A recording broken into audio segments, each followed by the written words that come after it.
Ah, Pardon, j'ai oublié de mentionner que je vais enregistrer le webinaire. Pour ceux à qui ça poserait problème, je vous invite à me le signaler dans le chat. Voilà, l'idée c'est d'enregistrer nos travaux. Donc au moins toute la présentation de Jacques. et si jamais l'image n'est pas très claire chez vous, je vous invite à couper votre vidéo. Plus il y a de vidéos qui passent, moins la bande passante est bonne. Donc, moins il y a de vidéos qui passent, plus la bande passante sera bonne. Voilà. Pour tout le monde. C'est vrai que c'est meilleur pour tout le monde, en fait. Si tout le monde coupe, c'est mieux, je pense. Donc, le thème de ce soir, c'est le thème du livre Agriculture industrielle, on arrête tout et on réfléchit. Alors, certains auront remarqué que c'est le sous-titre qui est le titre de la collection. C'est une référence à l'an 01 de GB. Donc, il manque le troisième terme, je l'ai rajouté quand même, et c'est pas triste. Ça faisait un peu long, je pense, pour un titre de collection, mais c'est important. On n'est quand même pas dans le sinistre, hein. On a des solutions, je vous rassure tout de suite. On arrivera à des choses positives à la fin. Euh, mais bon, quand on parle de l'agriculture, en fait, moi, ceux qui me connaissent peut-être un peu, qui ont déjà lu des livres que j'ai pu écrire, j'ai jusqu'ici beaucoup travaillé sous mon angle d'agronome sur la dimension agronomique de l'agriculture, essayer de comprendre comment cette agriculture qu'on qualifie généralement de conventionnelle, parce que c'est celle qui fait convention dans les institutions internationales, sur quoi elle est basée, en fait, sur quel fondement scientifique, sur quelle démarche intellectuelle, sur quelle vision du monde elle est basée. Et en fait, je me suis rendu compte, et c'est aussi parce que Rue d'Échiquier et Agir pour l'environnement m'ont invité à travailler sur ce sujet, que l'approche plus économique de l'agriculture industrielle, de la dimension industrielle, ouvre énormément comment dire, d'angles supplémentaires, en fait.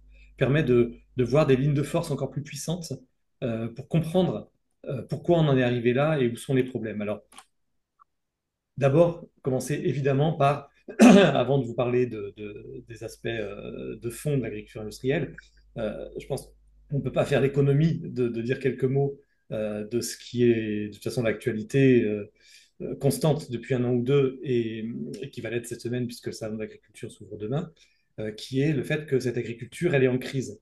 Et juste rapidement, parce que je ne vais pas entrer dans les détails, vous aurez tous les détails dans le livre, la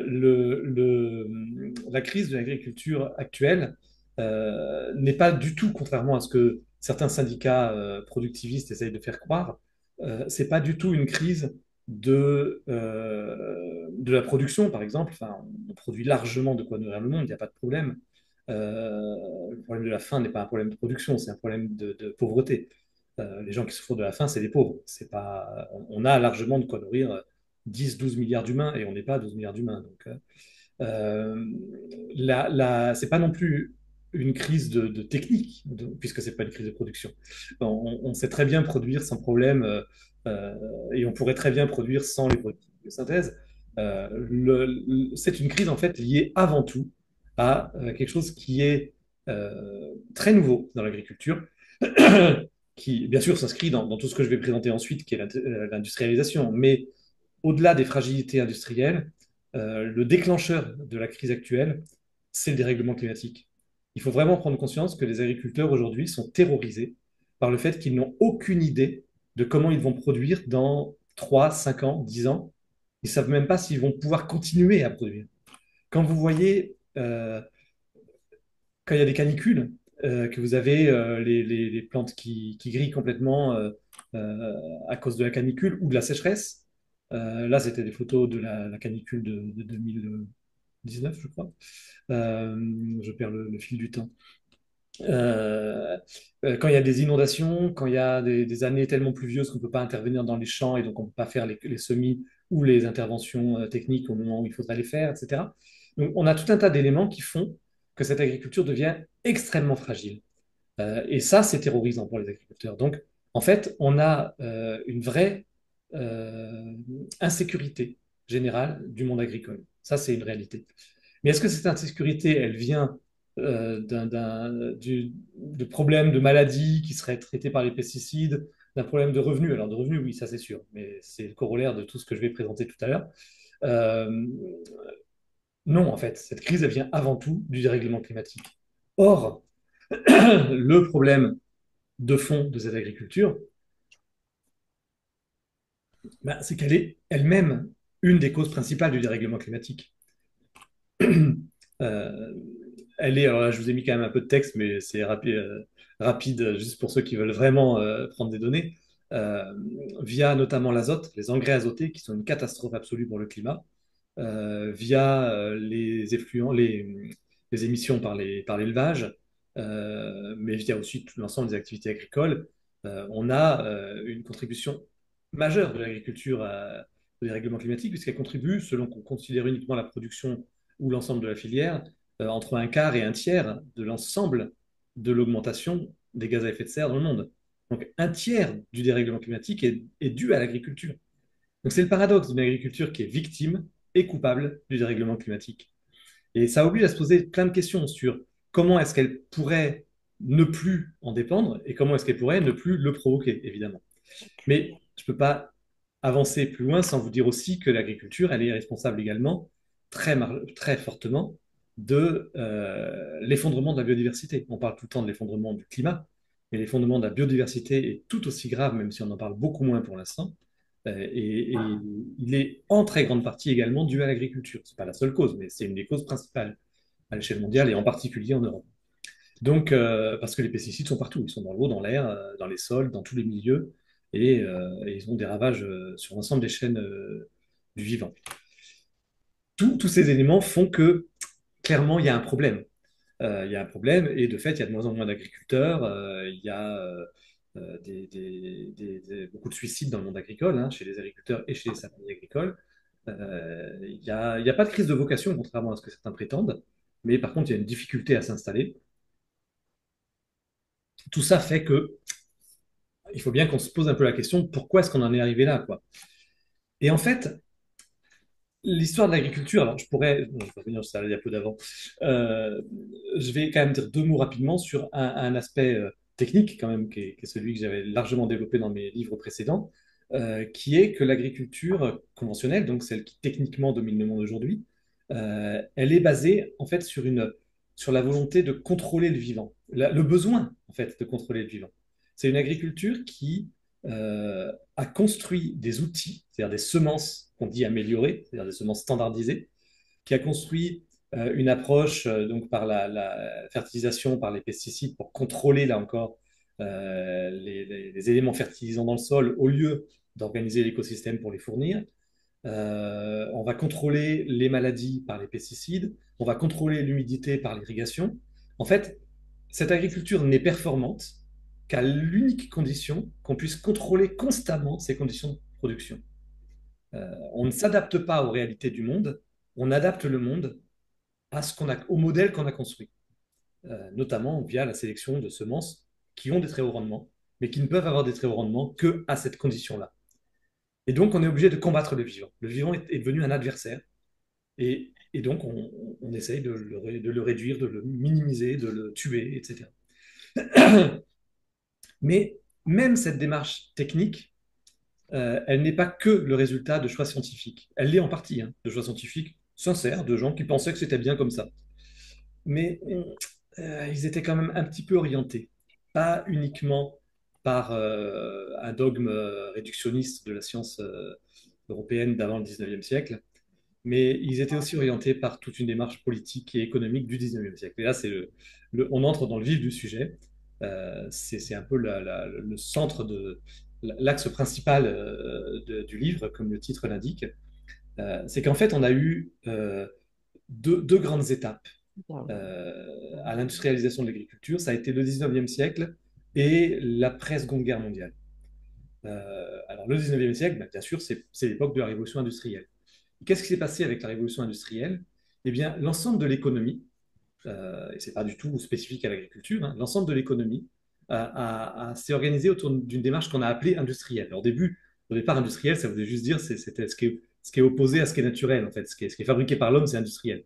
Mais en fait, quand il y a eu ce qu'on a appelé la révolution industrielle, le terme industriel a changé de sens. Ça a fini par désigner cette révolution.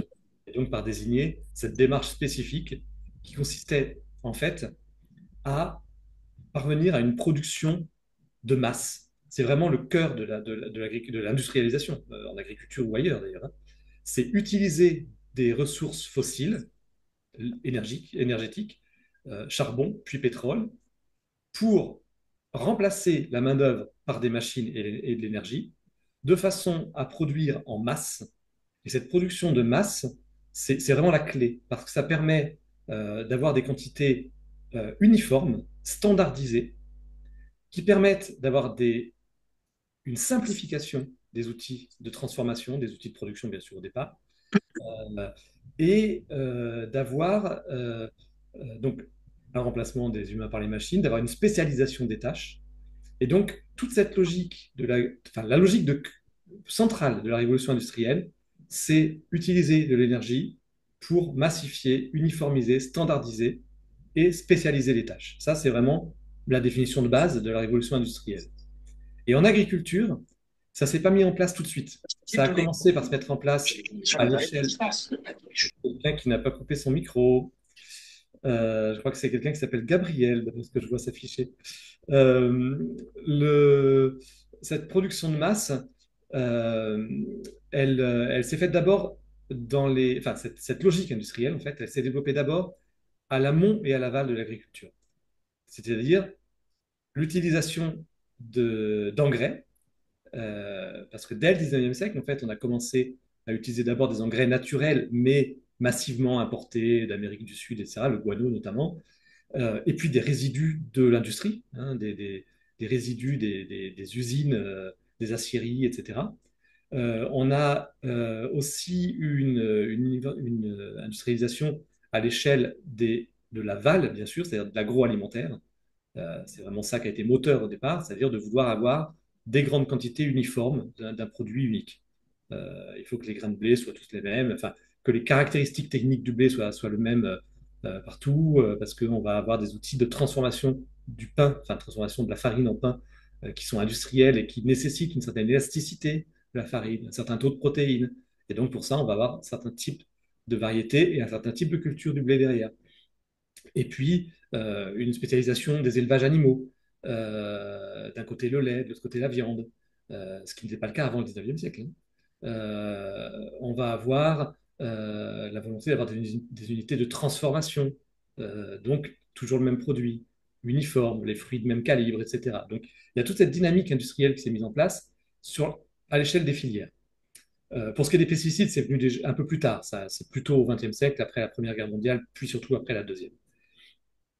Mais les semences, par contre, la standardisation des semences, ça a commencé dès le 19e siècle. À l'échelle des agriculteurs, c'était déjà en route, mais c'est souvent invisibilisé. Des éléments que je souligne dans le livre, c'est qu'un certain nombre d'historiens ont tendance à dire que les paysans n'étaient pas vraiment concernés par cette industrialisation au départ. Si on regarde les statistiques en moyenne, c'est vrai. Mais si on regarde le détail, c'est pas vrai. Il y avait déjà des fermes très industrialisées dès le 19e siècle, parce qu'on avait déjà plus de la moitié des surfaces françaises qui étaient détenues par moins de 10% des agriculteurs. Donc en fait, on avait déjà une très grosse concentration d'une partie de la production, et ces fermes-là ont très rapidement adopté les charrues qui ont permis de labourer plus profondément avec tous les problèmes écologiques qui en découlent, lesquelles charrues venaient de l'industrie, qui a permis de les fabriquer en masse. Tout ça, c'est lié.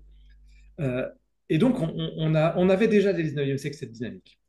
Et quand je parle du 19e siècle, il y a un point qu'il ne faut pas oublier et que je dois citer parce que c'est essentiel pour comprendre pourquoi cette dynamique s'est vraiment imposée au monde paysan, c'est qu'on a eu l'arrivée du chemin de fer. En fait, les villes n'ont toujours eu que quelques jours de réserve alimentaire. C'est pas nouveau que les villes n'aient que quelques jours de réserve alimentaire. Sauf qu'avant le 19e siècle, cette réserve alimentaire, on l'amenait en ville en charrette. Ça veut dire que ça ne pouvait pas venir de très loin et que donc les villes n'étaient pas grandes. Sauf quelques villes situées à l'embouchure des fleuves ou pas trop loin en haut d'un fleuve, style Londres, Paris, Rome, Athènes, etc. Euh, mais l'ensemble du monde, du monde européen restait avec des petites villes. Et au 19e siècle, le chemin de fer a tout chamboulé, et puis aussi les bateaux à vapeur, etc. Et on a pu avoir un approvisionnement qui vient de loin. On a pu avoir une spécialisation des régions. Le bassin parisien qui va faire des céréales, la Bretagne qui va faire de la viande, etc. Et ça a complètement transformé le paysage agricole, évidemment. Et ça a fait complètement changer le paysage français en général, puisque les villes, enfin, et dans le monde entier, hein, les villes ont une croissance qui n'avait jamais été observée jusque-là. Mais il restait quand même beaucoup de petits paysans. Et la bascule finale s'est faite après la Seconde Guerre mondiale, c'est plus facile après une guerre, quand on doit tout reconstruire, de tout remettre à plat. Et là, clairement, les semences standardisées, les pesticides, les engrais, tout ça, ça s'est complètement imposé et c'est devenu le modèle général. Et pour donner voilà, une idée, visuellement, là, vous avez un bocage en Bretagne, pas longtemps après la guerre, et quelques décennies plus tard, je vais revenir un peu en arrière, vous voyez la quantité de haies qui ont été arasées parce qu'il fallait agrandir les parcelles pour les tracteurs plus gros, pour produire de façon plus uniformisée, standardisée, massifiée. Euh, il y a aussi le nombre de fermes qui s'est réduit, etc. Et en fait, les mots-clés de cette dynamique industrielle qui structure totalement l'agriculture aujourd'hui, c'est une volonté donc de production de masse, de façon uniformisée, tous pareils, enfin, et standardisée, c'est un peu deux nuances de la même notion, mais derrière la standardisation, il y a notamment la standardisation des semences, donc des variétés végétales et des races animales, et la centralisation. La sélection est faite de façon centralisée, les OGM étant l'archétype, l'aboutissement ultime de cette centralisation de la sélection des plantes, mais aussi la centralisation des prises de décision, la centralisation technique, etc. Et en fait, là, je ne peux plus bouger mon écran. Qu'est-ce qui se passe? Ah, si, ça y est. Euh, et voilà, là, vous avez un peu le résumé de ce que ça peut donner. Bon, il y a eu une modification de mise en page de mon truc en haut, parce que quelqu'un est intervenu à vouloir prendre le contrôle de mon écran. C'est bizarre. Euh, et en fait, cette image-là euh, renvoie vers la deuxième grande ligne de force derrière l'industrialisation qui en a découlé. C'était pas inéluctable, hein. On aurait pu avoir l'industrialisation sans avoir ce qui va suivre. Mais ce qui va suivre, enfin ce qui a suivi à partir du 19e siècle et même un peu avant, c'est l'accumulation capitaliste. C'est-à-dire que cette production de masse s'est faite au bénéfice d'une augmentation du capital de ceux qui en avaient déjà. Les plus gros sont devenus de plus en plus gros. Et cette accumulation capitaliste, elle a été extrêmement puissante et elle est absolument centrale. On ne peut pas comprendre la crise agricole si on ne comprend pas que l'une de ses causes principales, c'est le gigantisme constant, la croissance constante des moyens des fermes, des unités de transformation, des unités de distribution. Et on en arrive aux multinationales. Les multinationales des semences et des pesticides, qui sont les mêmes. Les cinq plus grands producteurs de semences sont les cinq plus grands producteurs de pesticides dans le monde. La centralisation des grandes surfaces, avec les grandes chaînes de grandes surfaces. La centralisation de la restauration rapide, je ne vais pas citer de nom, etc. Et toute cette accumulation à l'échelle des paysans, bah, ça a donné des fermes de plus en plus grandes et donc une disparition progressive du nombre de paysans. En 1892, on avait quasiment 6 millions de fermes, sachant qu'on avait dessus une main-d'œuvre, enfin, beaucoup plus de main-d'œuvre qu'aujourd'hui par ferme. Donc, on était plutôt à 15 millions de personnes qui travaillaient dans l'agriculture sur seulement 40 millions d'habitants. En 55, on n'était plus qu'à 2,3 millions de paysans. En 2010, 500 000. Et si on continue sur la ligne actuelle, en 2030, il n'y en aura plus que 200 000. C'est assez effroyable. En termes d'aménagement du territoire, c'est assez terrible. Une petite parenthèse, parce que c'est un sujet que je trouve important, c'est que beaucoup d'historiens du capitalisme ont tendance à dire, parce que Marx lui-même le disait, les agriculteurs au XIXe siècle étaient en dehors du capitalisme. Pourquoi? Parce qu'ils étaient à la fois détenteurs du capital et apporteurs de leur force de travail. C'est-à-dire que dans l'idée du capitalisme, c'est qu'il y a d'un côté ceux qui sont propriétaires des moyens de production, qui s'enrichissent en utilisant la force de travail des autres, de ceux qui sont exploités. C'est une réalité, c'est pire en pire actuellement d'ailleurs.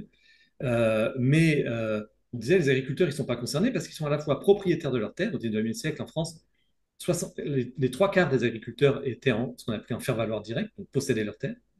Euh, et en même temps, ils apportent leur force de travail pour augmenter leur propre capital. Donc finalement, ils sont en dehors du capitalisme. Et d'ailleurs, Marx disait, ils n'ont pas de conscience de classe parce qu'ils sont une classe en soi. En fait, il y a quelque chose de terrifiant dans cette présentation. Je ne sais pas si vous réfléchissez 2 secondes quand je vous dis les agriculteurs possédaient leurs terres, ils exploitaient personne, ça. Bon, d'abord, ils avaient des salariés quand même. Puis surtout, il y avait qui possédait les terres, qui possédait les moyens de production agricole au 19e siècle? Les maris, pas les femmes. On avait en fait dans le monde agricole un système d'exploitation capitaliste tout à fait classique, où vous aviez les maris qui étaient les uniques possesseurs des moyens de production, les femmes n'avaient pas le droit de l'être, et les femmes apportaient toute leur vie, leur force de travail, pour augmenter le capital de leur famille, mais enfin en réalité de leur mari, sans compter les enfants qui ponctuellement y étaient aussi, le temps de leur adolescence. Donc on était quand même sur un système qui était déjà très capitaliste, quoi qu'on en dise, et qu'il est devenu à 100% depuis la Seconde Guerre mondiale. Et là, il n'y a plus aucune discussion. Et cette dynamique-là, en fait, permet d'expliquer ces deux grandes lignes de force, industrialisation et accumulation capitaliste, permettent de comprendre tout ce qui s'est passé. C'est-à-dire au niveau des semences, on a eu une centralisation de la sélection pour avoir des semences standardisées qui produisent exactement les mêmes plantes, les mêmes fruits de même calibre, etc. partout, les mêmes graines de blé avec les mêmes caractéristiques techniques pour la transformation industrielle, etc. On a eu en élevage la concentration, ah oui, non, je voulais mettre celle-là d'abord, j'ai oublié d'inverser. On a eu d'abord la concentration de l'élevage, alors pas forcément de façon intensive, hein. C'était au départ l'élevage industriel, c'était quelque chose de très extensif. Beaucoup de surface et des animaux. Alors là, on est quand même dans l'intensif, hein. Mais aux États-Unis, c'est pour rappeler qu'en Amérique, en Australie, etc., l'élevage, il est très extensif. Les animaux se baladent dans des surfaces énormes. Et c'est la masse, là encore, produire en masse, qui permet de rendre ça rentable. Alors ensuite, l'engraissement des animaux se fait quand même dans des conditions clairement intensives et plus extensives du tout. Et puis voilà, en volaille, en porc, c'est encore pire. Enfin, on arrive à des systèmes absolument abominables. Mais c'est toute la chaîne qui est industrielle. Donc le transport également, la transformation, l'abattage, etc. On a de moins en moins d'abattoirs de plus en plus grands. Ça veut dire des distances de plus en plus grandes pour amener les animaux vers un abattoir. Donc de plus en plus de souffrance animale rajoutée, parce que le transport, c'est parmi les étapes les pires dans l'élevage. Enfin bref, on a une pression sur les ressources, on a un accaparement des terres, bien sûr, par l'agrandissement, mais aussi un accaparement des ressources en eau, avec une toute petite minorité d'agriculteurs qui réclament de fabriquer des bassines pour irriguer leurs terres au détriment des autres agriculteurs. Je ne sais pas si savez que les bassines, les méga-bassines de type Sainte-Soline, c'est des investissements monstrueux avec de l'aide publique pour permettre à 15 à 20 agriculteurs d'irriguer. Et les autres, ils font quoi? Ils ont de moins en moins d'eau puisque l'eau est pompée dans la nappe phréatique pour remplir la bassine. Donc c'est quelque chose qui est clairement du ressort de l'accaparement par les plus riches et pas du tout d'un besoin d'utiliser l'eau pour produire l'agriculture. Et comme je disais tout à l'heure, c'est parce qu'on a sélectionné les plantes pour avoir besoin d'eau qu'on est obligé d'irriguer. Si on sélectionnait les plantes autrement, on n'aurait pas forcément besoin d'irriguer. Et là, j'en arrive à quand même un autre aspect que je développe dans mon livre, parce qu'il ne s'agit pas de faire seulement un diagnostic, là je passe un peu au pas de course pour vous faire comprendre les grandes lignes. C'est que, en fait, on a les moyens de prendre le contre-pied de ça. Une fois qu'on a compris que ce qui est le cœur des problèmes agricoles aujourd'hui, c'est l'uniformisation, la standardisation, la massification et l'accumulation des moyens de production, eh ben, il faut essayer de prendre le contre-pied de tout ça. Et prendre le contre-pied de tout ça, c'est par exemple, c'est développer une agriculture qui serait entre guillemets artisanale, c'est le contre-pied de l'industriel, ce qu'on peut appeler une agriculture biologique et paysanne. Et en fait, des démarches de ce type fonctionnent. Elles fonctionnent très très bien. Alors là, c'est pas l'objet, je vais pas développer. Je dirais quelques mots de la bio tout à l'heure, puisque c'est aussi un sujet, mais la, la- ces démarches, notamment l'agriculture biologique, en fait, ont la capacité de produire très très bien et surtout de produire dans des conditions de dérèglement climatique. Parce que ce système industriel que je viens de vous présenter au pas de course, c'est un système qui dépend d'un contrôle du milieu de façon à le rendre conforme aux besoins du modèle. Et donc, comme le dérèglement climatique empêche désormais de contrôler ce milieu, même en irriguant, s'il pleut pas, on remplira pas, si les nappes phréatiques sont vides, on remplira pas les méga-bassines, hein. C'était le cas il y a 2 ans. Euh, Même si on peut mettre des pesticides, s'il y a une sécheresse, de toute façon, ça ne produira pas grand-chose, etc. Donc, c'est un modèle qui ne fonctionne plus véritablement dans un contexte de dérèglement climatique. Et la grande caractéristique des alternatives techniques qui sont expérimentées, et notamment l'agriculture biologique, qui est le plus abouti, le plus complet, c'est que c'est des modèles qui sont, enfin, des démarches, ce pas des modèles justement, ils sont pas figés, c'est des démarches qui peuvent s'adapter au dérèglement climatique. Et notamment, un des éléments centraux, enfin, globalement, là je vous ai mis un peu pour comprendre, c'est qu'il faut essayer d'aller vers une approche agricole qui ne soit pas dans le contrôle et la négation du vivant, mais qui soit dans une logique de remise en relation de l'ensemble des facteurs, c'est-à-dire de l'agriculture, qui est à droite du schéma, les écosystèmes en haut, et puis les humains en bas. Tout ça doit être en interaction de façon dynamique pour pouvoir fonctionner. Et en fait, un des éléments cruciaux, c'est d'avoir ce qu'on appelle des cultures associées, c'est-à-dire de cultiver, de diversifier, de sortir de l'uniformisation et de la standardisation et d'arriver vers un système. Je m'excuse, j'ai un téléphone qui sonne et je ne peux pas le couper. Il faut que j'attende qu'il ait fini de sonner. Euh, J'espère que vous m'entendez quand même. Euh, le... Sortir de l'uniformisation et de la massification standardisée et aller vers une diversité. Et la diversité, vraiment, alors c'est pas l'objet de développer aujourd'hui, mais je le développe un petit peu dans le livre et dans d'autres. Pardon, Euh, Jacques, on t'entend beaucoup moins bien depuis une minute. ah, Je sais pas pourquoi. beaucoup moins. Et là, toujours pas bien. C'est pas magique, on t'entendait bien et là on t'entend un peu plus loin. Ah, Ah, alors, c'est mieux. C'est mieux, c'est mieux. ce que je vais faire, c'est que je vais rapprocher mon micro alors. Parfait, c'est mieux. Et aussi, est-ce qu'on est bon dans 5-10 minutes pour passer aux Ouais. questions dans ton planning? Tout à fait. Parfait. Euh, et donc, oui, donc d'un point de vue, là, je ne vais pas vous développer les aspects techniques qu'il y a derrière qui sont très, très complexes et très intéressants. Mais, les cultures associées, le fait de mélanger des plantes sur une même parcelle, c'est un outil formidable pour se passer des engrais de synthèse, pour se passer des pesticides, etc. Mais globalement, ce qui est intéressant, c'est que c'est une démarche qui est clairement, qui ne peut fonctionner, en fait, qu'on ne peut mettre en œuvre qu'à la condition de sortir de la logique industrielle. Alors on peut, cela dire, on peut la faire en partie dans des logiques industrielles.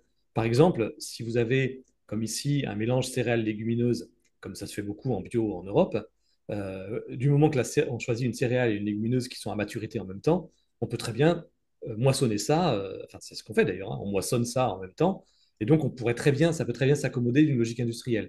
Avec quand même un petit bémol, c'est que même moissonner de façon classique, et je ne prétends pas qu'il faut revenir à la faucille, et il ne faut pas abandonner les progrès quand même, hein, de toute façon, les rendements ne sont pas connus d'avance. C'est-à-dire que quand vous avez un champ de blé, vous savez que vous visez un certain rendement en blé, par définition, puisqu'il n'y a que ça.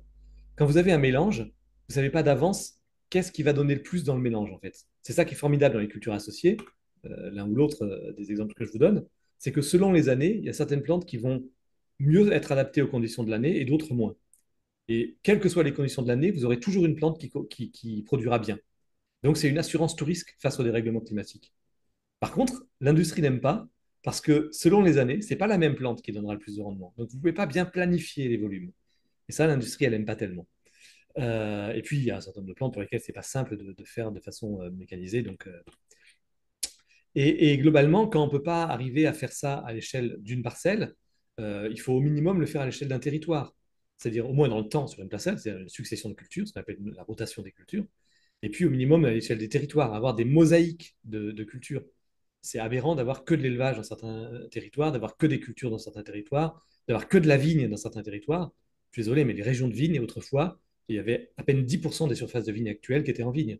Elles s'étaient intercalées avec des cultures, de l'élevage, etc. Aujourd'hui, comme la vigne permet d'avoir le plus de valeur ajoutée, on a tout mis en vigne. Bon, bah, évidemment, c'est ultra fragile. Quand vous avez une maladie qui arrive à bout, vous avez tout un département entier qui est soumis à un problème sanitaire. Voilà, Donc, il faut sortir de ça. Et puis, un élément très important, c'est de s'adapter au dérèglement climatique par la sélection paysanne. Et la sélection paysanne, certains se disent, oui, on revient aux variétés anciennes. C'est souvent ce qui est mis en avant, les variétés anciennes. En fait, oui, on repart des variétés anciennes parce que c'est celles qui ont une diversité génétique que n'ont plus les variétés du catalogue standardisé.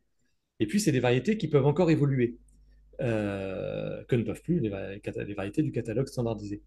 Et en fait, les variétés anciennes, c'est pas là pour reconstruire un monde du 19e siècle, c'est pas possible. Les techniques ont changé, le climat a changé, on ne refera plus la même chose. La sélection paysanne, c'est une sélection adaptative et évolutive. C'est l'idée qu'on va adapter constamment les plantes au milieu, au terroir, au pluriel, hein, et à l'évolution du climat. Et là, j'ai mis un exemple de maïs chez Bertrand Lassaigne, qui est un vieux copain à moi, récemment décédé malheureusement, qui a mis en place à partir de, enfin, il y a 25 ans à peu près, une sélection de maïs bio non irrigué en population, c'est-à-dire en mélange de lignées génétiques. Et en fait, au bout d'une dizaine d'années, il est arrivé à des variétés de maïs qui produisaient aussi bien que le conventionnel sans irrigation. Et c'est les seuls maïs qui, en 2019, quand il y a eu la grande canicule, ont résisté. Un peu partout en France, ces variétés, parce que maintenant c'est un programme qui a donné des variétés cultivées dans un peu tout le sud-ouest, ben, les seules variétés de maïs qui ont survécu à la canicule dans l'année où tous les maïs ont grillé, dit-on, ben, c'était des variétés issues d'AgroBio-Périgord dans le programme qui a été lancé par Bertrand Lassène. Donc les variétés paysannes, c'est une façon de résister au climat, aux dérèglements climatiques, mais ça a une grande caractéristique très intéressante, c'est que c'est décentralisé, diversifié, adapté au territoire. Et en fait, on en arrive à ce que je mets juste avant, je remonte. Non, c'est que j'ai dû le mettre après, non, je ne sais plus. Non, c'était que je l'avais mis avant. C'est juste ça, j'avais mis en sous-titre ici. C'est qu'en fait, quand on balaye, là je ne vais pas balayer plus que ça, hein, c'est un résumé rapide, un teasing. Euh, quand on balaye l'ensemble des initiatives qui essayent de s'opposer à l'agriculture industrielle, que ce soit Terre de Liens, qui essaye d'éviter l'agrandissement des fermes et d'installer des paysans nombreux, donc, on lutte contre l'accumulation capitaliste.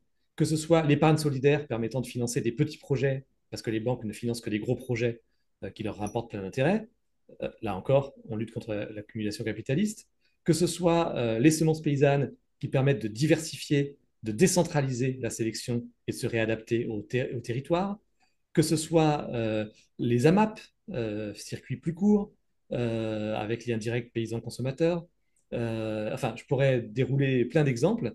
En fait, la quasi-totalité, oh, allez, si, il faut que je en cite un autre, c'est l'atelier paysan. C'est des initiatives pour apprendre à fabriquer du matériel, fabriquer et réparer du matériel sans dépendre de l'agro-industrie. Donc du matériel adapté à des techniques écologiques et que les paysans soient capables de réparer eux-mêmes.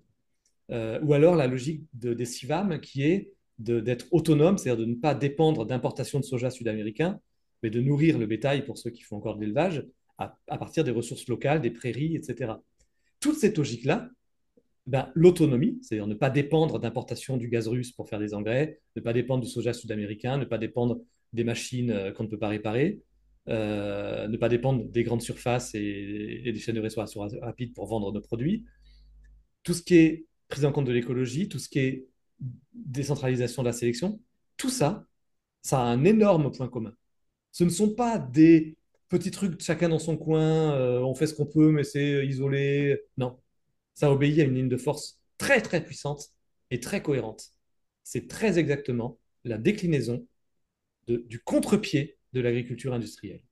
On prend systématiquement le contre-pied de l'agriculture industrielle. Donc toutes ces initiatives, en fait, sont très cohérentes. Et c'est important qu'on prenne conscience de ça, parce qu'on n'est pas du tout dans une atomisation d'initiatives individuelles. En réalité, on est véritablement dans la construction d'une vraie alternative, qu'on pourrait dire euh, construite, même si elle n'est pas consciemment construite pour l'instant. J'espère aider par ce livre à ce qu'on prenne conscience de cette cohérence et que ça nous renforce et que ça nous donne aussi plus de pêche. Voilà, j'en ai terminé avec ce que je voulais vous présenter. Euh, Aurore, tu as évoqué tout à l'heure la campagne bio. J'avais un peu zappé de la présenter en même temps. Tu veux que je prenne quelques minutes pour la présenter? Oui, moi je dirais qu'on a trois questions pour l'instant, même si ça peut venir, tu peux prendre 3 minutes pour dire en quoi consiste la campagne actuelle quand même. Oui. Voilà, c'est quand même en continuité. C'est-à-dire que quand on développe les alternatives à l'agriculture industrielle, eh bien, l'une des alternatives centrales, c'est l'agriculture bio. Parce qu'elle met en œuvre tout ce que je vous ai présenté là, dans son idéal, hein. Certains disent oui, il peut y avoir une bio industrielle. Ouais, enfin, c'est pas une bio industrielle. La bio, c'est une définition internationale. Que le règlement européen ait quelques limites, c'est presque anecdotique. C'est limité à l'Europe et on peut très bien le changer demain si on le décide. Enfin, si on a le poids politique pour le décider. Euh, et en tout cas, la bio telle qu'elle se définit à l'échelle mondiale ne peut pas être industrielle. C'est impossible. C'est absolument contradictoire. Ce que certains appellent la bio-industrielle, en fait, c'est ce que moi j'appelle de l'agriculture conventionnelle sans chimie. C'est en fait un système totalement conventionnel industriel qui se contente juste d'enlever la chimie, mais c'est pas de la bio en fait. Et ça marche pas d'ailleurs. Quand on ne fait que ça marche pas à long terme. Mais ce qu'on a aujourd'hui, enfin, on est confronté aujourd'hui en France à une crise de l'agriculture bio qui est due en partie au fait qu'il y a des gens qui croient faire de la bio alors qu'ils font de l'industriel, et ça ne va pas marcher longtemps, euh, mais qui est due surtout au fait qu'on a eu un abandon de l'agriculture bio par les pouvoirs publics, parce que c'est lourd hein, pour un agriculteur de changer, d'aller vers les systèmes que je défends. Ça ne se fait pas du jour au lendemain, ça demande un accompagnement, ça demande une sécurisation. Et lorsque les pouvoirs publics suppriment toute sécurisation psychologique, économique et technique de la transition, ben, les agriculteurs, ils ne vont pas dans la transition. Et donc, quand on a supprimé les aides pérennes à la bio, quand on paye les bio 6 mois après les autres, quand on paye parfois les bio 3 ans après les autres parce que les fonds ont été bloqués pour autre chose, etc., ben forcément, les gens qui hésitent ou les gens qui viennent de passer en bio, qui sont encore dans un système techniquement un peu bancal, bah, ils arrêtent, ils repartent en arrière ou ils renoncent à leur projet. Donc ça, c'est un premier facteur, évidemment. Et puis, il y a un autre facteur de la crise de la bio actuelle, contre lequel donc, on mène une campagne, euh, c'est qu'il y a eu une stratégie des grandes et moyennes surfaces, des GMS, qui, pendant quelques années, ont voulu surfer sur le succès et ont multiplié les magasins et les références bio dans leurs magasins. Et en 2021, d'un coup, ils ont décidé de baisser brutalement leur offre de produits bio. Et ça, c'est assez incroyable. C'est-à-dire qu'en 2021, les GMS, les supermarchés, ont baissé de plus de 10% l'offre de produits bio dans le magasin. C'est mécanique, hein. Forcément, la consommation bio dans les magasins généralistes a baissé. Et en fait, il y a eu un bureau d'études qui a fait une publication fin 2021 disant baisse de la consommation bio, etc. C'était une étude qui couvrait uniquement les GMS. Mais tous les médias l'ont repris comme si c'était un problème général du monde bio. Et en fait, en 2021, il n'y avait que les GMS où où la consommation bio baissait, évidemment, puisque l'offre avait baissé. Alors que dans les magasins spécialisés, ça n'avait pas baissé du tout en 2021. Mais il y a eu un emballement médiatique, il y a eu un effet de panique. Et ensuite, on a eu une baisse effectivement de la consommation bio dans tous les magasins, y compris spécialisés. Euh, et évidemment, ça a été amplifié par l'inflation. Ça, on n'y peut pas grand-chose. La bio coûte plus cher que le conventionnel parce qu'elle doit faire face à des distorsions de concurrence. Et la seule façon de compenser ces distorsions de concurrence, faute de soutien public, ça a été de vendre les produits un peu plus chers. Pourtant, les produits bio ont moins augmenté que le conventionnel. Pendant la période d'inflation, là, enfin, elle est encore l'inflation, mais elle a réduit, euh, les produits bio ont moins augmenté que le conventionnel, nettement moins. Mais ça fait rien. Ils sont quand même un peu plus chers que le conventionnel. Et donc, quand le pouvoir d'achat baisse passivement, bah, évidemment, on va payer un peu moins, on va un peu moins dépenser sur les trucs chers. Et donc, tout ça combiné fait qu'il y a une petite crise de la bio. Alors, c'est en train de reprendre aujourd'hui hein, dans les magasins spécialisés, pas encore dans les grandes surfaces, mais dans les magasins spécialisés. Et alors que les grandes surfaces continuent à déréférencer des produits, ce qui est assez scandaleux. Et donc, le travail d'Agir pour l'environnement actuellement, ça a été ben, d'abord dans un premier temps de sauver tout ce qui peut l'être, c'est-à-dire sauver l'agence bio quand le Sénat a voulu la supprimer, sauver les objectifs de développement de la bio quand la loi d'orientation agricole a voulu les supprimer. Ça, c'est des luttes de ces dernières semaines.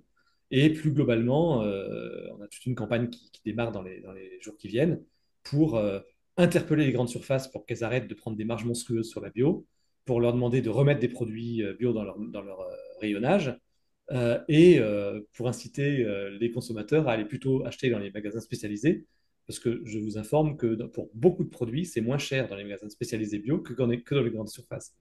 Les grandes surfaces sont moins chères en conventionnel que partout ailleurs. C'est leur force de frappe depuis 50 ans. Mais en bio, ça n'est pas vrai. En bio, ça n'est pas dans les grandes surfaces généralistes que c'est moins cher. Donc il vaut mieux aller dans les magasins spécialisés. Et puis, évidemment, on va mener tout un tas d'actions aussi pour permettre que les objectifs de la loi d'avoir des produits bio dans les cantines soient respectés, etc. Donc, ça va se décliner de plusieurs manières. Donc, je vous invite à être vigilant sur toutes les actions que nous allons mener dans les semaines et les mois qui viennent autour de l'agriculture biologique. Merci beaucoup, Jacques. On a quand même 6 questions. Donc, je vais me permettre d'être un peu plus rigoureux sur le temps alloué à chaque question. La première véritable question euh, vient de P, pardon, j'ai pas le prénom, d'Anquan, pardon, je le prononce peut-être mal, qui est arboriculteur en bio dans la Somme depuis 40 ans, qui part à la retraite en 2026 et son salarié aimerait être son successeur dans le même esprit super bio, mais n'a pas le capital pour racheter En gros, la ferme, auquel prix cet arboriculteur qui est présent ce soir doit vendre pour rembourser ses dettes. Et donc, du coup, c'est plutôt des agro-industriels qui ont le capital pour le racheter. Il demande comment faire pour perdurer sa ferme en bio et quelles sont les alternatives. Il précise un peu plus tard que Terre de Liens n'ont pas pu faire une proposition d'achat adaptée. En revanche, l'initiative paysanne l'accompagne bien sur la transmission. Voilà, Jacques, qu'est-ce que tu as à dire sur ce type de cas-là? Il n'y a pas de solution miracle, malheureusement, hein, mais ça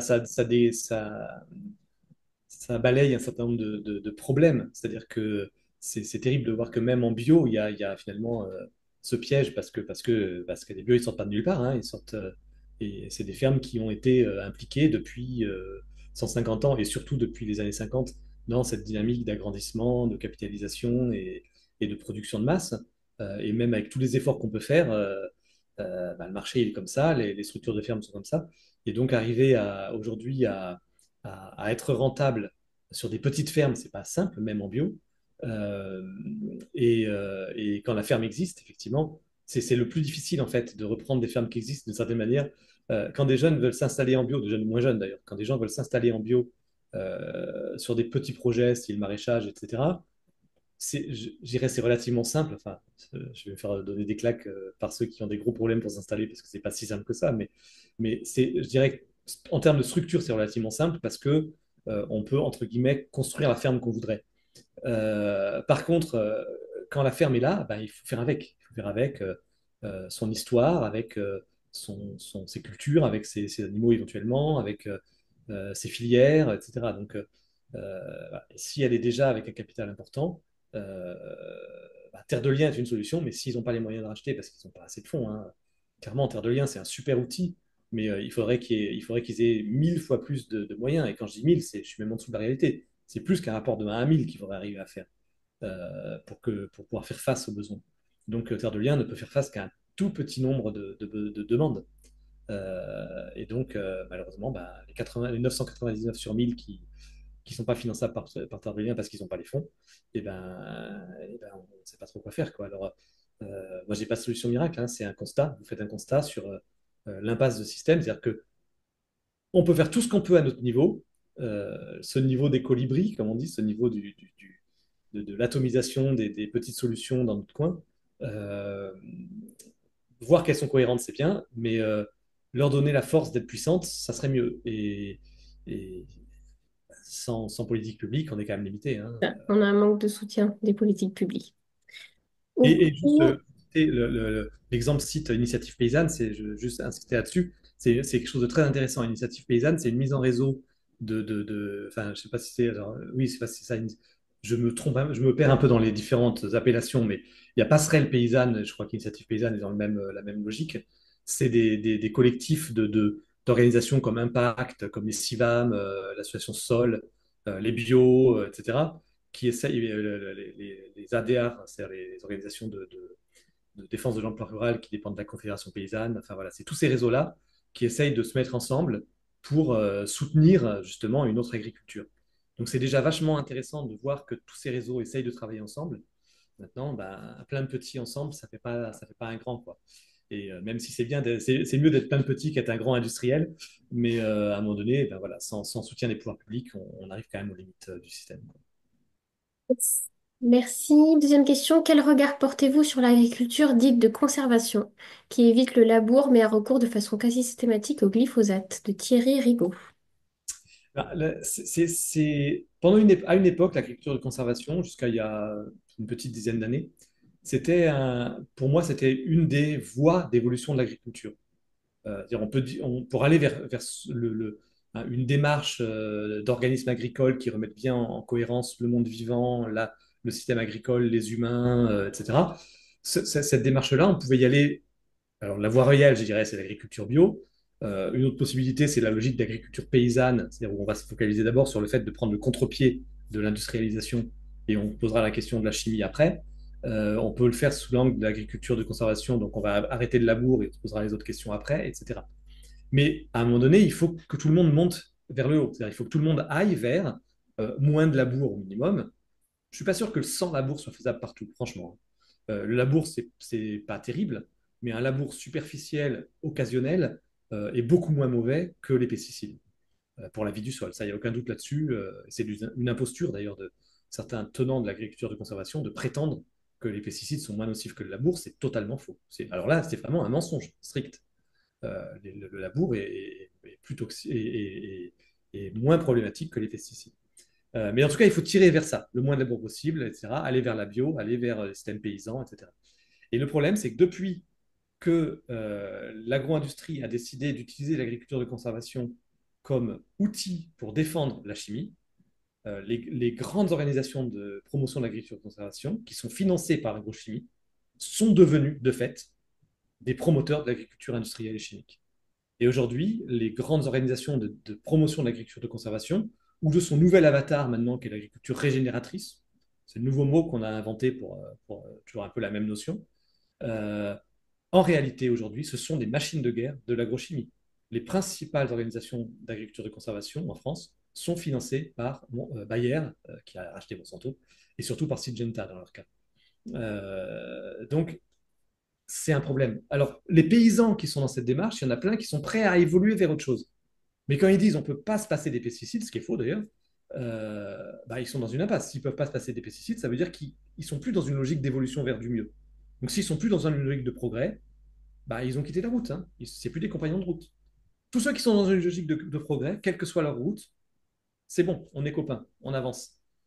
Eux, une partie d'entre eux en tout cas, ont quitté la route. Ils ne veulent plus progresser, ils ne veulent pas supprimer les pesticides. Dans le même esprit, une question sur HVE versus agriculture biologique. Donc Alors acheter des HVE, labels. c'est quelque chose qui avait été inventé il y a une vingtaine d'années par France Nature Environnement, un pote à moi qui s'appelle Lionel Villain, qui est à la retraite maintenant, et leur idée au départ, c'était de mettre en place un système un peu progressif pour accompagner les agriculteurs dans cette logique justement de transition progressive, de dire la bio, c'est un horizon, c'est quelque chose vers lequel il faut essayer d'aller, mais tout le monde ne peut pas y aller tout de suite. Et donc, il faut accompagner les agriculteurs avec des étapes différentes. Et son idée, c'était qu'HVE, ça serait plusieurs, donc haute valeur environnementale, ça serait une certification des fermes, donc pas du tout une certification des produits, c'est une qualification des fermes, mais pas une certification des produits. Ça ne pourrait pas t'apposer sur un produit dans un lieu de vente.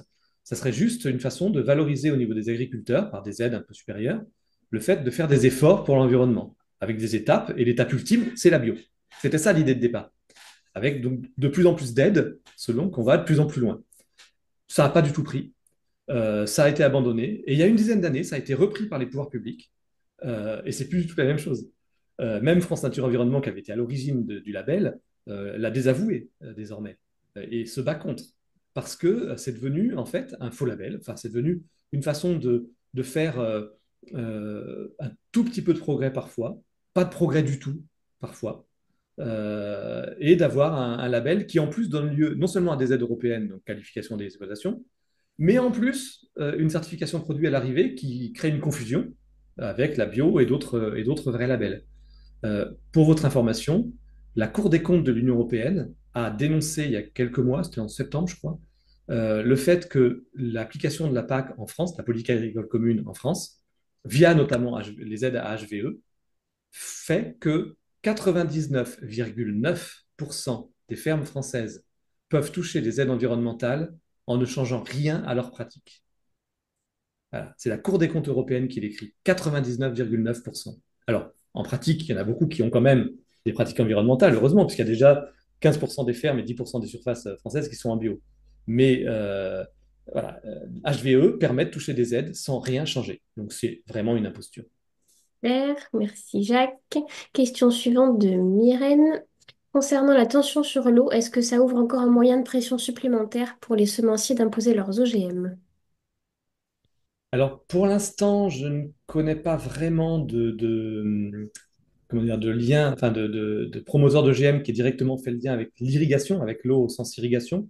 Par contre, ils font le lien avec le dérèglement climatique, effectivement. Ils essayent d'instrumentaliser le fait que le dérèglement climatique fragilise l'agriculture pour dire, avec les OGM, on va s'adapter. Parce qu'on va introduire, paf, un gène de résistance à la sécheresse, donc ça fait effectivement référence à l'eau indirectement. Donc dans ce cas-là, c'est plutôt résistance à la sécheresse que d'irrigation. Euh, etc. Donc ils essayent de promouvoir ça aujourd'hui, et notamment avec ce qu'on appelle les nouveaux OGM, qui sont des nouvelles techniques. En fait, avant, il y a 20 ans, on a gagné un combat contre la transgénèse, qui était le fait de prendre des séquences génétiques d'un organisme pour les transférer vers un autre. Et là, il y a les nouveaux OGM qui utilisent deux autres techniques, qui sont la mutagénèse, c'est-à-dire faire transformer les chaînes génétiques à l'intérieur même d'une cellule. J'avance à la hache, hein, pour expliquer, parce que Bon, euh, merci. la cisgenèse, qui va être de les modifier avec ce qu'on appelle les ciseaux moléculaires, donc d'aller directement intervenir et enlever, enfin casser les chaînes d'ADN à un endroit et puis modifier l'enchaînement des chaînes d'ADN pour modifier l'expression génétique. Et ces deux techniques, mutagénèse et cisgénèse, sont mises en avant aujourd'hui dans ce qu'on appelle les nouvelles techniques génétiques. Et il y a un règlement en discussion. Je vous invite à être vigilant là-dessus parce que l'Europe essaye de faire passer, de faire sortir ces OGM du règlement sur les OGM, justement, de faire en sorte qu'ils puissent être autorisés facilement sans contrôle, sans évaluation environnementale préalable, ce qui serait assez dramatique. Et en fait, ce n'est pas du tout une solution parce que les OGM, c'est ultra centralisé. C'est une catastrophe absolue dans la logique de ce que je vous ai expliqué aujourd'hui, ce soir. C'est-à-dire que les OGM, c'est un archétype de ce modèle. C'est construit de façon théorique par des agronomes et des généticiens dans des laboratoires. Ça n'est pas reproductible par les paysans eux-mêmes. C'est forcément breveté, sinon c'est pas rentable. Donc c'est forcément produit de façon standardisée et massive par des grandes entreprises semencières pour qu'elles puissent avoir un retour sur investissement. Donc, ça impose en fait une uniformisation. Et c'est dans une logique de production de masse industrielle. Donc, c'est l'opposé de ce qu'il faut faire. C'est même l'archétype de ce qu'il ne faut pas faire. Enfin, et c'est même une négation des logiques de développement. C'est-à-dire que pour les pays dits du Sud ou du tiers-monde, comme on disait quand j'étais gamin, euh, les OGM, c'est une catastrophe parce que c'est empêcher les communautés paysannes de maîtriser leurs moyens de production, puisque ça vient forcément de l'extérieur, économiquement, scientifiquement, etc. Donc, c'est absolument. Enfin, il y a une offensive, effectivement, des entreprises pour essayer de prétendre que les OGM sont une solution face au dérèglement climatique, mais un truc qui est forcément breveté, standardisé et en production de masse, ça ne peut pas être une solution contre le dérèglement climatique. Il faut diversifier, il faut décentraliser, il faut adapter au terroir. Et deuxième question de la même personne. À quel danger et bouleversement devons-nous nous attendre avec l'élection de Trump et les tensions et alliances économiques qu'il crée? Vaste question. Ouais, j'ai oublié de signaler tout à l'heure, je ne sais pas si certains l'ont remarqué, quand j'ai fait ma liste des quatre grands mantras de l'industrialisation, massification, comment je les ai mis dans quel ordre? Standardisation. Massification, uniformisation, standardisation, centralisation, ça donne Musk. Alors avec un C et pas un K, mais j'avais pas fait exprès, mais en l'écrivant, je me suis dit c'est quand même incroyable. Oui, il y a un vrai danger avec ce qui se passe actuellement, mais qui est un danger global. Et c'est pas que Trump et Musk, hein. Le danger, il existe en France, en Europe. Il y a déjà des pays d'Europe qui sont en train d'évoluer vers ça. Euh, c'est, il faut vraiment être conscient que l'évolution vers le fascisme, parce qu'il faut utiliser les mots, hein, c'est une évolution qui va de pair avec le modèle industriel. C'est-à-dire que tous ceux qui financent la montée de l'extrême droite en France, c'est-à-dire Bolloré, Sterrin, etc., tous ceux qui l'ont financé en Hongrie, tous ceux qui l'ont financé en Italie, tous ceux qui l'ont financé aux États-Unis, et qui aujourd'hui, Musk essaye d'ailleurs de financer l'extrême droite allemande et britannique, euh, ce sont des multinationales capitalistes. C'est pas un hasard. C'est-à-dire, ce sont des gens qui ont accaparé les moyens de production euh, et qui pensent qu'ils peuvent, enfin, en fait, qu'ils peuvent détruire la planète sans souci parce que euh, même si tout s'effondre, ils sont tellement riches qu'ils s'en sortiront, qu'ils récupéreront le peu qu'il y a. Euh, et donc, c'est vraiment lié. Je pense que la logique industrielle en agriculture, la logique industrielle en économie et la destruction de l'environnement par cette logique industrielle sont une autre facette de la montée du fascisme. C'est vraiment des dynamiques qui sont conjointes aujourd'hui. Et alors, c'est pas très joyeux, c'est ce que je dis là. Quand je disais c'est pas triste, là, ça c'est un peu triste. Mais moi, j'essaye de prendre ça à ce côté positif, c'est de me dire que face à ces tentatives techniques et politiques et économiques de mettre encore plus l'économie et notamment l'agriculture dans cette logique industrielle et liberticide, eh bien en face, on a une diversité, on a un foisonnement créatif qui est extraordinaire du monde paysan. Et là-dessus, je pense que le salut viendra des pays du Sud. Aujourd'hui, il y a dans le monde un syndicat qui s'appelle la Via Campesina, dont l'adhérent français et un des cofondateurs, c'est la Confédération paysanne. La Via Campesina, c'est le plus grand syndicat de l'histoire de l'humanité en nombre d'adhérents. C'est des centaines de millions d'adhérents à travers le monde. Et ça a donné, par exemple, en Inde, il y a 2 ans, 400 millions de paysans et de familles paysannes bloquant New Delhi, bloquant le pays et obtenant un recul de Modi, qui est un autre Trump. Hein. Euh, Ça donne partout dans le monde des initiatives techniques, des initiatives euh, politiques de création d'alternatives. Et je pense que de ce monde-là peut naître la solution. Merci. Je profite d'un entre-deux questions pour dire à ceux qui auraient besoin de partir exactement à l'heure qu'il n'y a aucun souci. Je propose de prendre juste 15 minutes pour traiter les questions qui restent, pour pas frustrer les personnes qui les ont posées. Si ça te convient, Jacques. On Oui, pas profite de de problème. 15 minutes de plus. Et puis voilà, s'il y en a qui avaient absolument besoin de nous quitter, il n'y a aucun problème. Je vous remercie déjà d'avoir participé à ce webinaire et vous aurez de nos nouvelles par email de toute façon dans les prochains jours pour notamment recueillir vos avis sur ce format.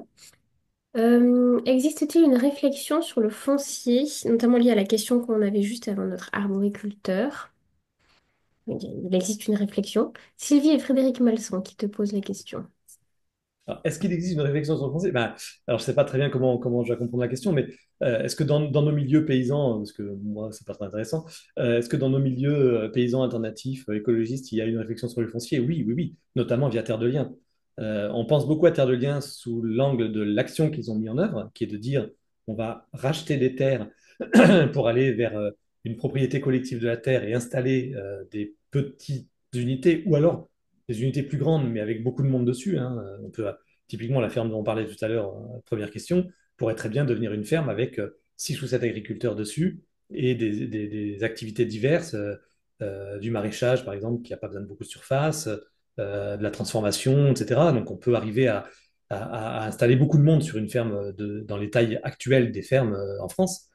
Euh, les formes collectives d'installation sont très intéressantes, ça permet en plus de prendre des week-ends, des vacances, etc. Donc, il y a plein d'avantages à ça. Donc, ça, c'est l'action globale que mène Terre de Liens. Mais en fait, c'est une action, ça n'est que la pointe émergée de l'iceberg. Au départ, ce qui a construit la pensée de Terre de Liens, ça a été d'abord une réflexion plus globale sur l'acquisition foncière, alors qui remonte à, c'est très intéressant, à Edgar Pisani notamment. Edgar Pisani, ça a été le ministre de l'Agriculture de De Gaulle dans les années 60, qui a organisé l'industrialisation massive de l'agriculture française et le remembrement avec le fait de couper plein de haies, etc. Donc c'est une abomination ce qu'il a fait. Mais ce qui est très intéressant, c'est que c'est quelqu'un qui l'a fait sincèrement. C'est intéressant de penser à ça. C'est pas des gens machiavéliques. Trump et Musk sont des fascistes. Edgar Pisani n'était pas quelqu'un de problématique idéologiquement. Il était sincère, il s'est trompé. Et ce qui est formidable, c'est que dans les années 70, il s'est dit, je me suis complètement gouré. Si c'était à refaire, je le referais surtout pas. Et il a notamment écrit un livre qui s'appelle L'Utopie foncière, qui a nourri le travail de Terre de Liens. Et jusqu'à la fin de ses jours, il est mort centenaire il y a quelques années, Pisani ne cessait de regretter d'avoir fait cette énorme erreur en tant que ministre. Et, et dans toute cette réflexion donc, sur le foncier, c'est une réflexion sur le fait que en fait, le foncier ne devrait pas être une propriété privée.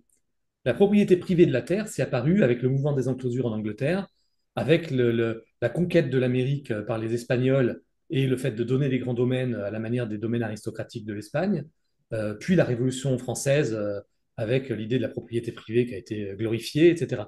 Mais jusque-là, il n'y avait pas de propriété privée de la terre. Et dans le monde entier, je suis aussi anthropologue, la quasi-totalité des sociétés humaines ne peuvent même pas comprendre l'idée de propriété privée de la terre. C'est une aberration. Pas plus que la propriété privée de l'air.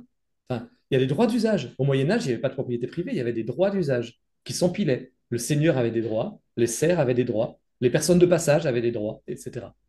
Et en fait, donc, toute cette réflexion est très intéressante parce que ça permet de savoir comment construire, enfin comment essayer en tout cas de construire des fermes qui seraient basées sur d'autres logiques. Et Terre de Liens essaye d'aller vers ça.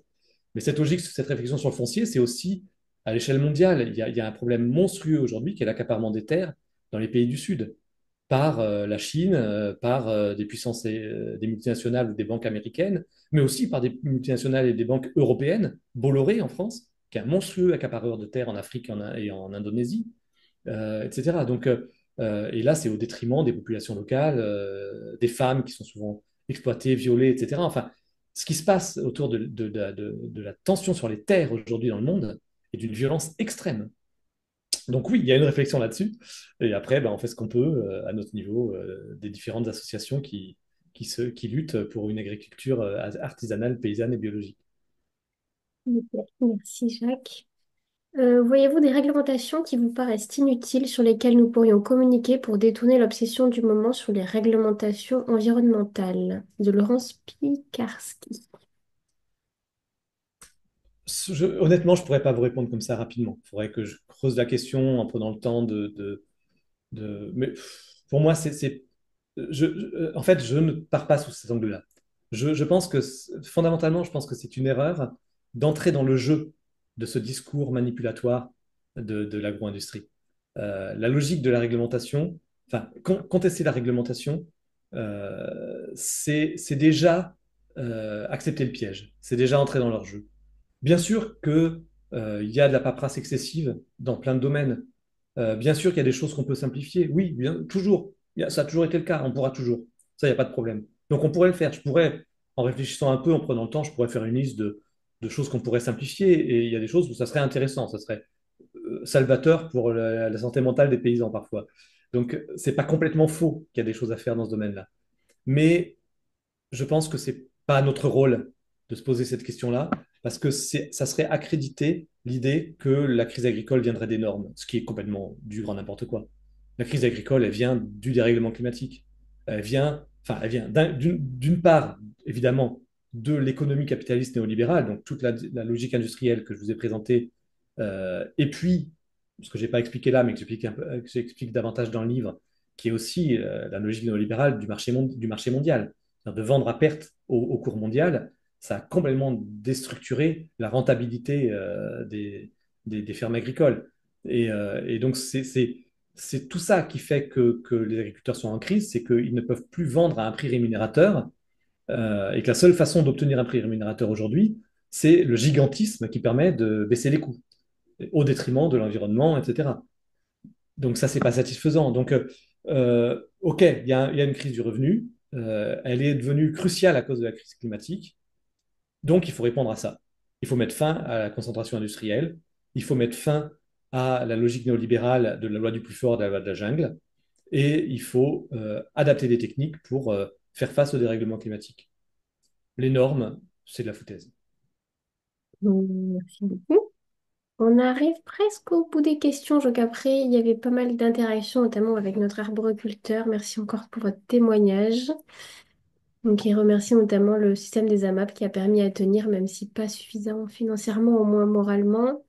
Et puis d'autres remarques, sans trop de questions. La question suivante de Gabriel. Bon nombre d'agriculteurs sont passés en bio mais sont vite revenus en arrière car ils n'arrivaient pas à écouler leur production. La question de la responsabilité du consommateur est centrale dans ce débat. Qu'en pensez-vous?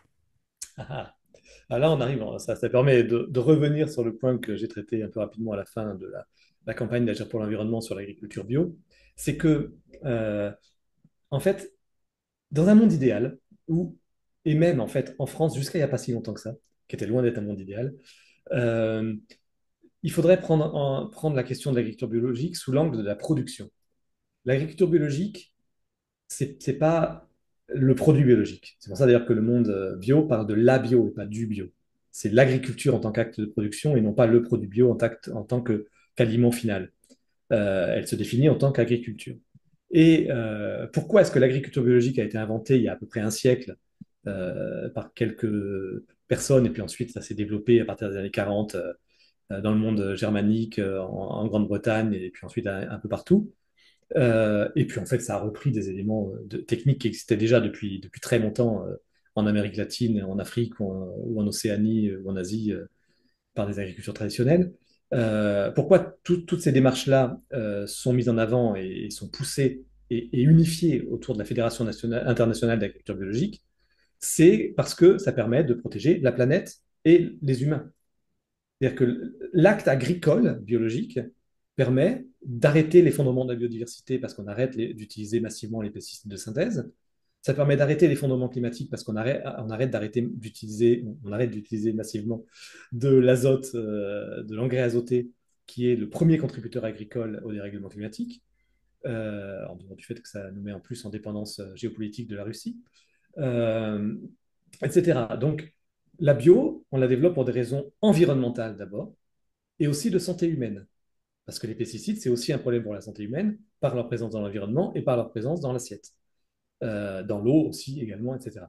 Donc, pour toutes ces raisons-là, et aussi parce que la bio crée beaucoup plus d'emplois que l'agriculture industrielle, donc c'est aussi très bon pour l'économie, pour l'aménagement du territoire. Et donc, derrière la question du consommateur, c'est peanuts. En fait, il faut développer la bio de toute façon, qu'elle ait un marché ou pas. Et après, c'est le rôle des pouvoirs publics de créer le marché, de construire le marché, de faire en sorte qu'elle soit accessible au même prix que l'agriculture conventionnelle et qu'elle prenne la place de l'agriculture conventionnelle. Là-dessus, il faut quand même savoir que si on intégrait les coûts de dépollution de l'eau et les coûts de la santé dans l'agriculture conventionnelle coûterait beaucoup plus cher que la bio. Donc en réalité, les prix bio ne sont plus chers aujourd'hui que parce que il y a des distorsions de concurrence, parce qu'on n'intègre pas dans les prix alimentaires les pollutions de l'agriculture conventionnelle. Donc pour la société, la bio coûte moins cher en fait à produire. Mais pour le consommateur, elle coûte plus cher parce que comme ce n'est pas compensé par l'État, bah, les agriculteurs n'ont pas d'autre solution que de vendre un peu plus cher pour s'en sortir. Et donc, ça, c'est des questions de politique publique. Ce n'est pas des questions de consommateurs. Alors maintenant, je vais conclure quand même là-dessus, c'est que maintenant, le résultat de l'abandon de la bio par les pouvoirs publics et le constat qu'on a fait à Agir pour l'environnement et pas mal de partenaires aussi, que aujourd'hui, notamment depuis l'arrivée d'Emmanuel Macron au pouvoir, hein, il faut le dire, parce que moi j'ai connu plein de ministres de l'Agriculture de tout camp politique avec qui je pouvais travailler, ça n'est plus le cas depuis qu'Emmanuel Macron est président. Ça a été vraiment une rupture. Euh, et évidemment, ça risque d'être encore pire avec le Trumpisme, avec le fascisme, il faut appeler les choses par leur nom, qui se développe. Et donc, face à cet abandon des pouvoirs publics, qui est inédit, eh bien, il faut travailler à l'échelle des consommateurs. Voilà, faute de mieux, je dirais. Prenons le pouvoir. Puisque par en haut, on ne peut pas arriver à faire changer les choses, eh ben, faisons changer par en bas. Si on n'arrive pas à obtenir le grand soir, eh ben, construisons les petits matins. Et donc, la logique des campagnes que lance Agir pour l'environnement ces semaines-ci, c'est justement une logique de dire, même si on continue à lutter par en haut via les luttes qu'on a fait pour sauver l'agence bio ou les objectifs de développement de la bio dans le code rural, mais l'essentiel de nos luttes maintenant, ça va être à l'échelle des consommateurs, effectivement. Comme je disais tout à l'heure, faire pression sur les GMS pour qu'elles arrêtent de prendre des marges monstrueuses sur la bio et pour qu'elles remettent en rayon des produits bio. Informer les consommateurs pour qu'ils comprennent qu'il vaut mieux acheter des produits bio dans les magasins spécialisés et soutenir toutes les initiatives qui vont permettre de développer des filières bio locales liées au territoire, en interaction avec les consommateurs. Et voilà. Donc aujourd'hui, on en est effectivement réduit en quelque sorte à travailler à l'échelle des consommateurs. Je préférerais dire des citoyens et des citoyennes, parce que ce n'est pas seulement une question de consommation. Bien, merci beaucoup, Jacques. Un excellent mot de conclusion. Et il est pile 15, c'est parfait. C'était la dernière question. Donc, merci infiniment à tous pour votre participation ce soir à notre petit événement. Je vous mettais en fin de chat les liens donc de notre site internet, le lien pour nous soutenir, donc faire un don défiscalisable à 66% et recevoir en contrepartie l'ouvrage qu'on a présenté ce soir. Et puis je vois des remerciements et puis encore une ou deux conversations.